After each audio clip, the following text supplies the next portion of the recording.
Hey guys, so WWE No Mercy happened tonight, and for the most part it was a good show. On the F to A scale, I'd give it probably a B. Before I break it down match by match and see where I think each match is going with the storyline, I want to show you guys that I was actually mentioned on the, or my tweet was shared on the Talking Smack post pay-per-view show, so yeah, if you need any reason to follow me on Twitter, do it, because if WWE likes my tweets, I'm pretty sure you will too, and you can follow me at Cincy Fan Zone. But now on to the pay-per-view. The action got started off on the kickoff show with the 8-man tag match with American Alpha and the Hype Brothers taking on the Vaudevillains and the Ascension. For the most part, this seemed just to be like a showcase of the rest of WWE's tag team division, with the good guys taking on the bad guys, and in the end, the Hype Bros and American Alpha got the win. The Ascension and the Vaudevillains have been pretty much an afterthought ever since they debuted on the main roster, so it was kind of a no-brainer as to who the winner was. But the team to look out for, I think, would be American Alpha, because they still have unfinished business with the Usos, so I'm pretty sure they'll move on to them later on down the road. And then once the main card got started, the first match was announced to be the WWE World Heavyweight Championship match between Dean Ambrose, John Cena, and the champ AJ Styles. Originally, this was the main event, as is every major championship match, and personally, I don't like that they moved it up to the first match on the card. I think it kind of undermines the title. I mean, it's the top prize in your company, that should be the main event, unless it's like a super big rivalry or something, but this was just a very odd choice in my opinion to move it to the very first match on the card. And for me personally, the match was fantastic. Really love the action. The action in this match was the best on the card. AJ Styles, Dean Ambrose, and John Cena really all brought their A game. Really a lot of cool spots, and then there was a weird moment in the match I did not really like. Ambrose had Styles in the calf crusher, then Cena came over and put Styles in the STF, so they each had a submission on Styles, who then tapped out. The bell rang. It was kind of confusing. I thought maybe that's why they had it first, so they would like restart the match at the end of the show, but no, the ref apparently just restarted the match right then and there. And then Ambrose and Cena were going out for a little bit, but then Styles came in with a chair and hit Cena with it to pin him and get the win. And then based on Talking Smack, the AJ Styles tap out could be a factor moving forward. It looks, Daniel Bryan alluded to that could possibly be a cause for a rematch between possibly all three of these guys, or just Cena versus Styles or Cena versus Ambrose. So it looks like this story may not be finished just yet based on the tap out by Styles that happened earlier in the match. After that, the Nikki Bella versus Carmella match was next, and Nikki Bella got the win here. Okay match, nothing too special. It's kind of obvious considering Carmella's just beating up Nikki Bella week in and week out on TV on SmackDown, so it kind of made sense for Nikki Bella to get the win here. And I'm not sure if this, I'm guessing this is gonna end or continue the feud, because there really hasn't been like the big blow-off match to this rivalry, so Nikki Bella just got the win to, I guess, and further enhance the storyline and kind of make them even at this point.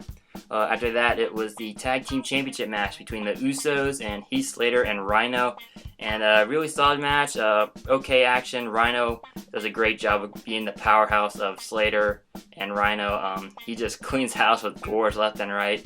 And Slater and Rhino retained the titles over the Usos, which shocked me. I thought for sure the Usos were going to win, and then that would start the Tag Team Championship program between Usos and American Alpha. But no, Rhino and Slater got the win, so my guess is later on down the road, Slater and Rhino are going to turn on each other possibly after they lose the titles of the Usos maybe. But for tonight at least, Slater and Rhino retained the Tag Team Championships. After that, it was Jack Swagger versus Baron Corbin. Okay match. The crowd didn't really seem into it, and you can't blame them. There really hasn't been much of a storyline to this rivalry at all. It basically stemmed out of Baron Corbin reaching for the ropes on SmackDown this past week, and the ref thinking that he tapped out to Swagger. So this was the rematch, and Baron Corbin defeated Jack Swagger, which is kind of obvious. So my guess is they may continue this rivalry for a little bit just to keep them both busy until they're ready to move Baron Corbin on to bigger and better things. After that, The Miz and Dolph Ziggler were battling out for The Miz's Intercontinental Championship, with the stipulation being that if Ziggler did not win, he would retire. And Wow, the action, as I said, in the WWE World Heavyweight title match was the best on the card, but the story of this match was phenomenal. Tore the house down. There were times and times again you thought, okay, this is it. Ziggler's finished. He's going to retire, but no. The Spirit Squad got involved. Maurice got involved, and Ziggler just kept managing to kick out, kick out, kick out. It was a roller coaster of a ride, and it was a roller coaster ride of a match, and in the end, Ziggler got the win. He ends the Miz's Intercontinental Championship reign. So you gotta believe a rematch is on the horizon between these two, because the story told in this match was fantastic, a phenomenal story, and you really got that feel-good moment with Ziggler, putting everything on the line for one more shot against the Miz, and he just kept kicking out, and he finally got it. Finally got the Intercontinental Championship. So great story from this match. After that, it was Alexa Bliss versus Naomi. Originally, she was supposed to challenge. Alexa Bliss was supposed to challenge Becky Lynch for the SmackDown Women's title, but apparently Becky Lynch couldn't compete due to a medical issue. They didn't really specify if it was like an injury or something. So it was Alexa Bliss versus Naomi, and the crowd was dead for this match. I mean, they were just coming off that high of the Ziggler Miz match. Plus, this bout was just thrown together last minute, and Bliss and Naomi have no storyline or history at all.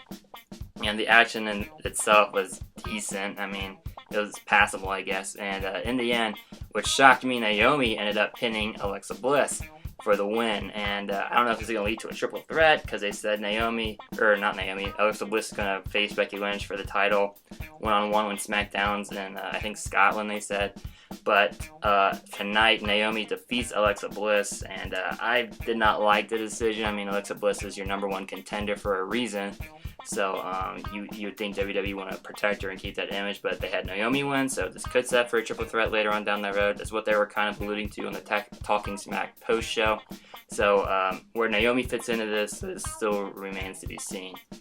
And then the main event was Bray Wyatt versus Randy Orton. Okay match. There really wasn't anything like jaw-dropping about it. I thought personally that the WWE World Heavyweight title match should have been the very last match on the card.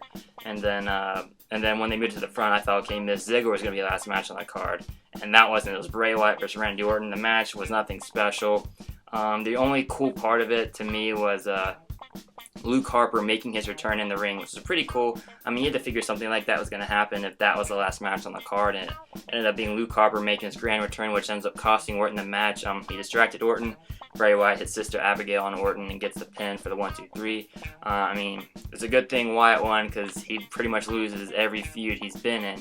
So getting the win over Orton on pay-per-view was good for his character. But to see that as like the finale to the No Mercy pay-per-view was kind of underwhelming. But nonetheless, the pay-per-view overall was solid. I give it a B. And that's all I got for you. So if you like this video, feel free to give it a thumbs up, leave a comment, and subscribe to the channel. And make sure you check out my website, cincyfanzone.blogspot.com. I write weekly blog posts for it. Every YouTube video on my channel is over there. And you can go to that website by clicking the link on screen, or going down and clicking the link in the description below. And as always, guys, thanks for watching.